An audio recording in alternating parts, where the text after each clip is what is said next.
hiniling niya na ipanalangin siya pizza 16. Si Mercy Sunot, ang vocalist ng Aegis.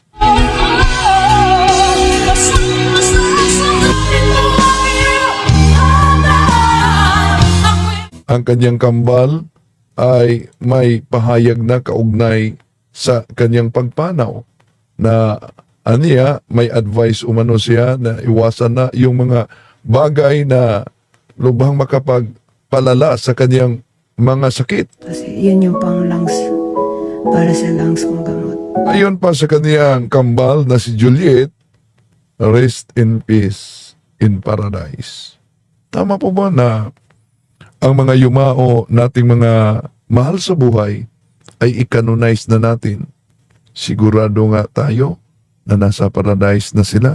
Sa sikat na bandang Aegis, no? At kasapi na dito si Juliet Sunot, ang kapatid at kambal ni Mercy na pumanaw na. At pizza 16, si Mercy humingi ng prayer para malampasan niya ang pagsubok na nasa ICU siya patapos ang surgery sa lungs. May breast cancer siya, dagdag pa itong nadiskubre na nahirapan siya sa paghinga dahil may mga tubig yung lungs niya. Good morning, good morning. Ito, may appointment ako ngayon. So, once a month akong nagpapa-lab draws. So, blood test once a month. Tapos, 12 na pala ang aking surgery sa lungs. So, pray niyo po ako. So, after ng clinic, dadaan ako ng CVS para kunin ko yung gamot na Tagriso. Ubus na kasi. Yun yung pang lungs, para sa lungs kong gamot, Tagriso. So, everyday ko po yun iniinom. So, okay. 11:30 yung appointment ko. So, thank you. Good morning mga higala. So, it's my birthday today. Kaya maaga akong nagsimba. So, 8:30, nagising ako na. Nagpa-alarm ako ng 6:30 para magising, maligo, para i-celebrate kong mag-isa ang birthday ko. Mahirap. Mahirap sa ibang bansa na nag-iisa ka lang. Yung wala kang malapitan, malungkot. Yung iba talaga pag nasa ibang bansa ka. Solo flight ako. Yung gusto kong gawin, hindi ko magawa. Alam mo yun? Yung mag-celebrate ng kasama ang pamilya mo. Hindi ko magawa. Iba pa rin talaga sa Pilipinas. Ngayon, napagtanto ko na mas masaya sa Pilipinas kaysa dito. Pero no choice ako dahil kailangan kong magstay na matagal dahil nagpapagamot ako dito. Sana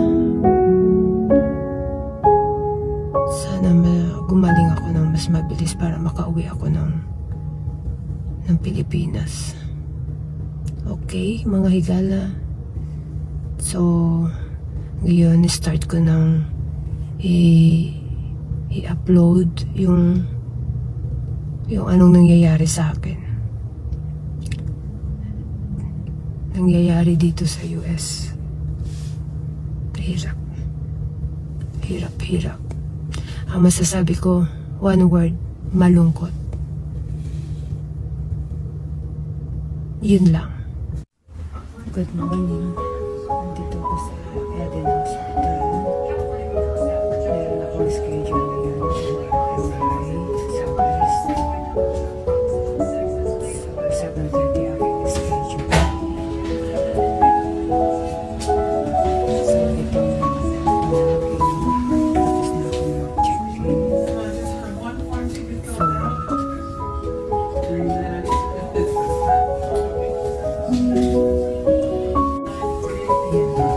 Diagnostic Imaging Center of Excellence. Excellence. Excellence. So, waiting na lang ako dito. Kailangan na MRI para malaman kung tatanggalin na yung bukol. Kung lumiit na pa siya.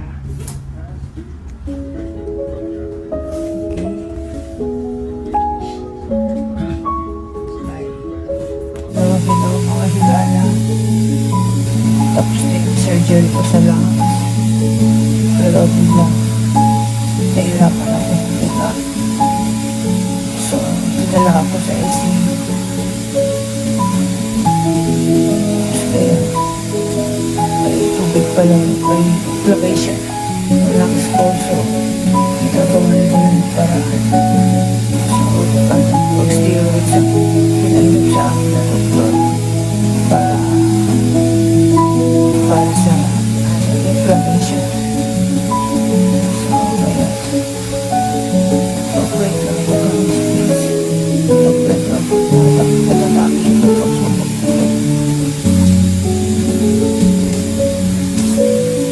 Pag-wait lang po. November 16 yon. No, di ko lang sure kung ano ang reliyon niya, pero sa mga Katoliko, bago makapasok sa operasyon, dapat talaga na hihiling tayo ng sakramentong anointing of the sick.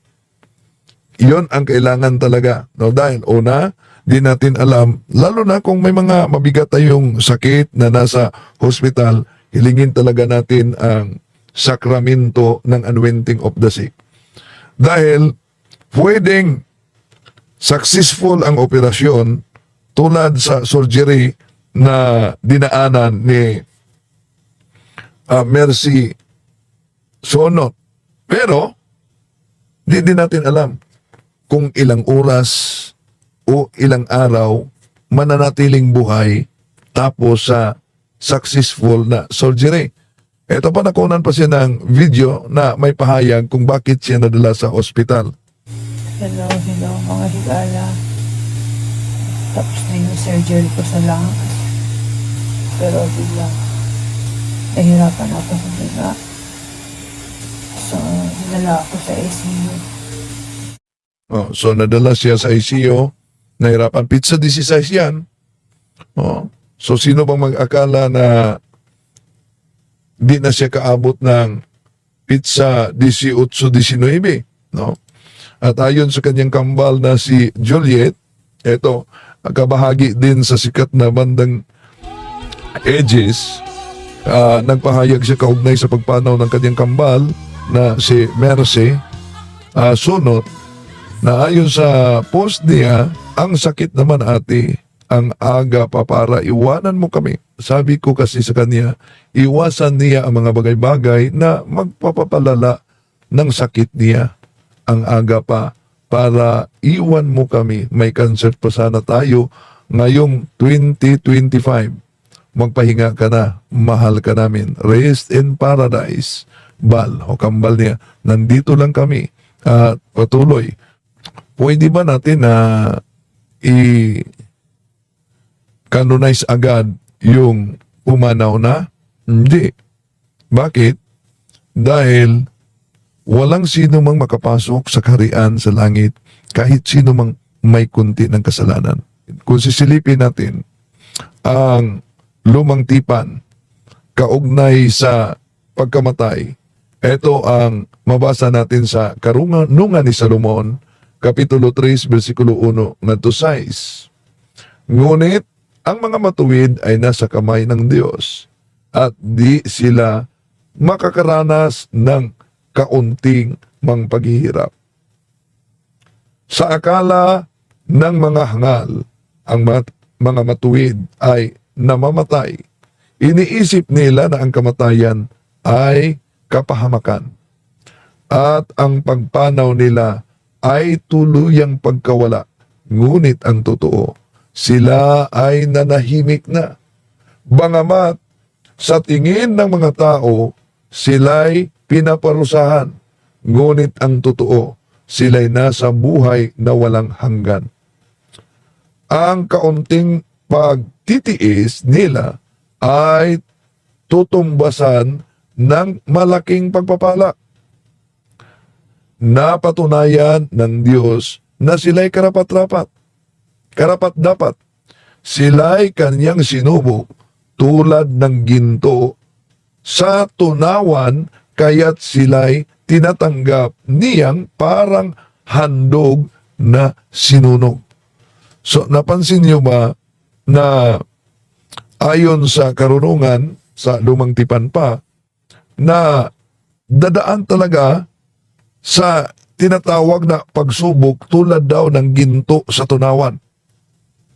Para na walang pagkaiba sa handog na sinunog.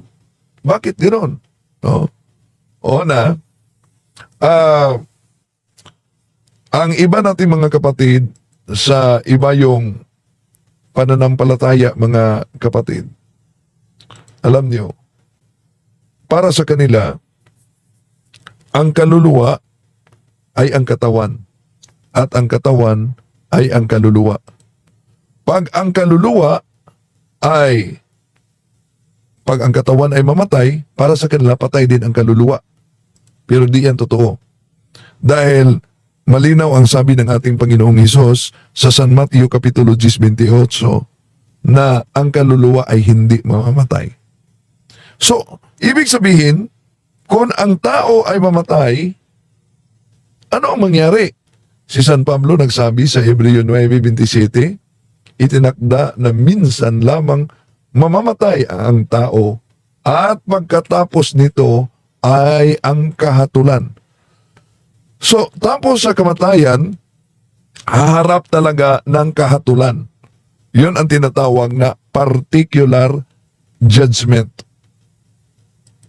So, agad-agad, pagkatapos ng ating kamatayan, at tapos tayo mamatay, haharap tayo sa hukuman ng Diyos. Di pa man nakapasok sa kabaong ang ating kaluluwa, ang ating katawan, haharap na tayo sa hukuman. Hebreo 9:27. Ano bang hatulan? Ayon ni San Pablo sa 2 Korinto Kapitulo 5 versikulo 10, sapagkat lahat tayo'y haharap sa hukuman ni Kristo at tatanggap ng nararapat ayon sa ating mga gawang mabuti o masama, nang tayo'y nabubuhay pa sa katawang ito. So, harap na tayo sa hukuman ng Diyos. Pero, alam naman natin, mga kapatid, na sa simbahang Katoliko, meron tayong tinatawag na Sacrament of Reconciliation, pagpangkumpisal, di ba? Ang akala ng iba, pag nangumpisal ka sa pare, dahil pinatawad na ang mortal na kasalanan, tinanggal ng pare ang temporal punishment sa kasalanan na kinumpisal. No. Ang temporal punishment ay nanatili. Babayaran natin yan habang tayo'y buhay pa, o kaya sa kabilang buhay natin, babayaran sa pamamagitan ng apoy sa purgatorio. Lahat na nasa purgatorio, patungong langit. Lahat na nasa impyerno, wala ng pag-asa na siya'y malangit. Kaya, dapat yung mga temporal punishment, habang buhay pa tayo, ay mabayaran na natin. Bakit? Dahil sa kabilang buhay, kailangang bayaran umano ang kabuuang utang natin. At kung hindi yan mababayaran, di tayo makalabas sa kulungan. Yun ang sabi ng ating Panginoong Hesus. San Mateo 5:26. Tinitiyak ko sa iyo, hindi ka makakalabas sa bilangguan hanggat hindi mo nababayaran ang kabuuan mo, ang kabuuan ng utang mo. So, yung mga temporal punishment natin na sa mga kasalanan na ikumpisal na, mga kapatid, no, ay kailangang mabayaran sa anong paraan? obtain the plenary indulgence. Pero, yun, nangumpisal ka kasi, so meron tayong grasya ng Diyos. Pero, kailangan pang mabayaran ayon sa Catechism of the Catholic Church 1030. Kung mamatay tayo, dadaan sa purgatorio. Catechism of the Catholic Church 1030. All who die in God's grace and friendship, but is still imperfectly purified, are indeed assured of their eternal salvation. But after death, they undergo purification so as to achieve the holiness necessary to enter the joy of heaven. See? Kaya ang apoy sa purgatorio, yon ang apoy sa pag-ibig ng Diyos at kabanalan ng Diyos na habang buhay pa tayo, ay hindi natin yan nakamit. So pagdusahan natin, susunugin ang anumang hindi banal. Bakit? Dahil sa langit, Pahayag Kapitulo 21-27, walang sino mang makapasok sa langit na may kaunting kasalanan. Ito ang sabi ni San Juan, kailanman ay hindi makakapasok doon ang anumang marumi o ang mga sino mang gumagawa ng kinapupuotan ng Diyos o ang gumagawa ng kasinungalingan. Ang makapapasok lamang doon ay ang mga pangalan na nakasulat sa aklat ng buhay ng Kordero. So, walang sino man na makapasok sa kaharian ng langit na may maliit na kasalanan. Dito na papasok ang sinabi ng ating Panginoong Hesus sa Marcos 9:49, sapagkat ang bawat isa'y dadalisayin sa apoy. So meron palang apoy na dadalisay. Hindi yan impyerno, mga kapatid. Dahil ang impyerno ay eternal. Ha? Eternal na yan. No? Eternal punishment. Okay. So, ngayon, ano itong apoy na binanggit ng ating Panginoon Jesucristo sa Marcos 9:49 na dadalisay sa tao? Si San Pablo din, sabi niya sa 1 Corinto 3:13, makilala ang ore ng gawa ng bawat isa sa araw ng paghukom sapagkat mahahayag sa pamamagitan ng apoy kung anong ori ang ginawa ng bawat isa. Kung ang itinayo sa ibabaw ng pundasyon ay hindi masunog, tatanggap ng gantimpala ang nagtayo doon. Ngunit, kung masunog naman, mawawalan siya ng gantimpala. Gayunman, maliligtas siya. Kaya lang, ay para siyang dadaan sa apoy. See? Kaya, yung mga yumao na mahal natin sa buhay, huwag niyong i-canonize na happy birthday in heaven. Paano mo na laman na nasa heaven na yon? No? Tandaan natin, may kasabihan, we can receive according to our capacity to receive. Ano po bang ibig sabihin? Ano ang dahilan bakit dumaan tayo sa mundong ito? 3 dahilan. To know God, to love God, and to serve God. Diba sa Mateo Kapitulo 22, love God with all your heart, with all your mind, with all your strength, with all your soul. Paano po ba natin mamahalin ang Diyos with all our mind? Sa pamamagitan ng pag-aaral sa mga doktrina at aral ng simbahan.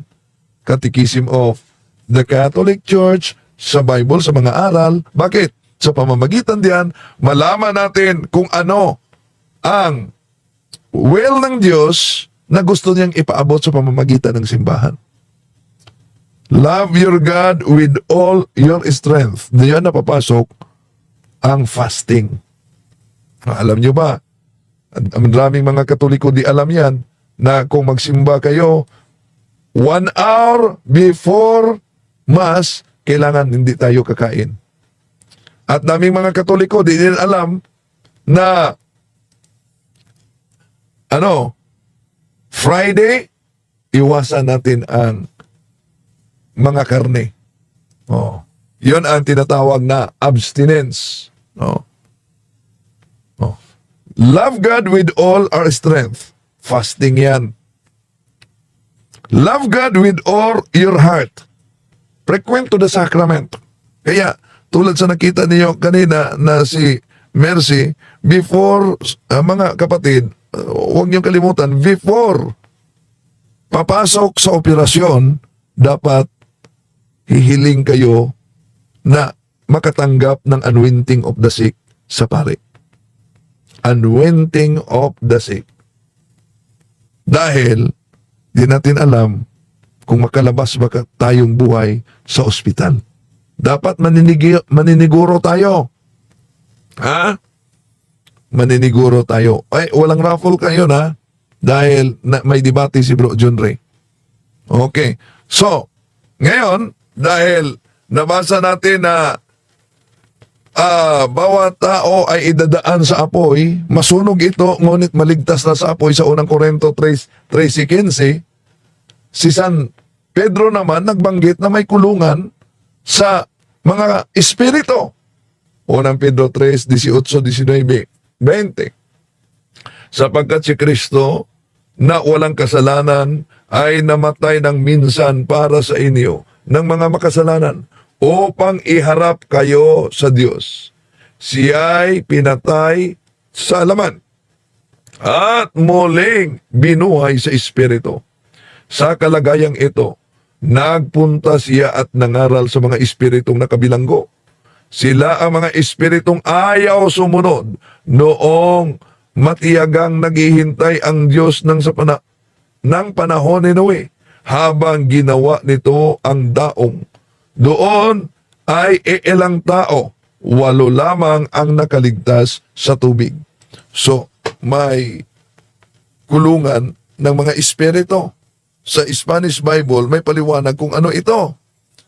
Ayon sa La Sagrada Biblia, a los tales predico mucho tiempo el Espíritu por boca de Noé la publicación del arca, el Padre se entiende, el por cárcel, el purgatorio. Ang kulungan pala ng mga espiritu ay tinatawag na purgatorio.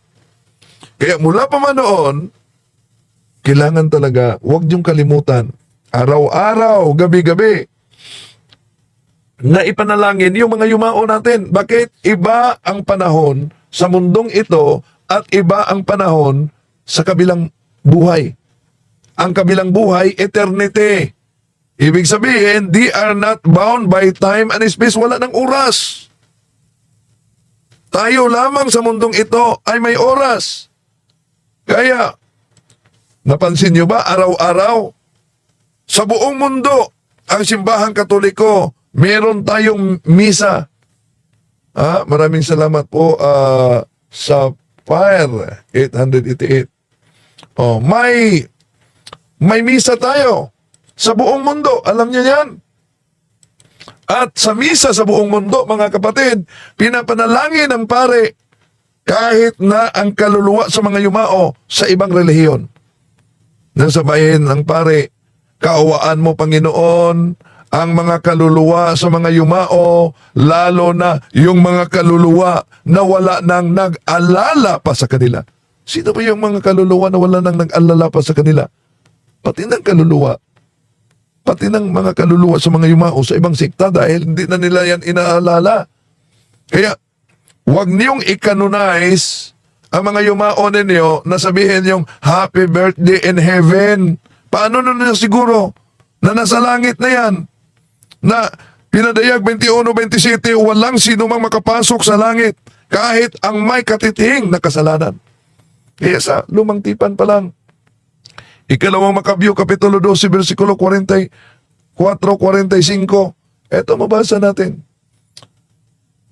Kung hindi siya umasa na ang mga patay ay muling mabubuhay, magiging kahangalan lamang ang ipanalangin pa ang mga namatay na dahil buo ang kaniyang paniniwala na ang lahat ng namamatay na nanatiling makadiyos ay tatanggap ng dakilang gantimpala. Ginawa niya ang handog na iyon upang ang pagkakasala ng mga namatay na iyon ay patawarin. Yun ang dahilan kung bakit tayo nanalangin sa mga yumao. Lalo na si Mercy bago siya pumanaw, humihiling talaga siya ng panalangin. Pa-pray na ako guys, please. Pa-pray na ako na natatapos ito pagsubok na ito. No. So, panalangin daw umano, tapos na matapos ang pagsubok, pero sa pagpanaw natin, hindi ito ang katapusan, kundi bagong simula na naman. Kung namatay tayo na nasa kabanalan at walang tinatawag na temporal punishment na dapat ating pagdusahan, diretso tayo sa langit. Pero kung nasa estado ng grasya tayo, nasa friendship of God tayo, pagkatapos meron tayong mga temporal punishment. Napansin nyo ba yung ikalawang Samuel kapitulo 12 versikulo 13-14? Di po ba si Propeta David? Si Propeta David mismo nangungumpisal kay Propeta Nathan. Anong sabi ni Propeta Nathan? Patawarin ka sa Diyos. Ngunit ang bata na ianak galing sa iyo ay ito'y mamamatay. So makita natin mga kapatid na ang kasalanan na pinatawad na may temporal punishment na pwedeng bayaran natin habang buhay pa tayo.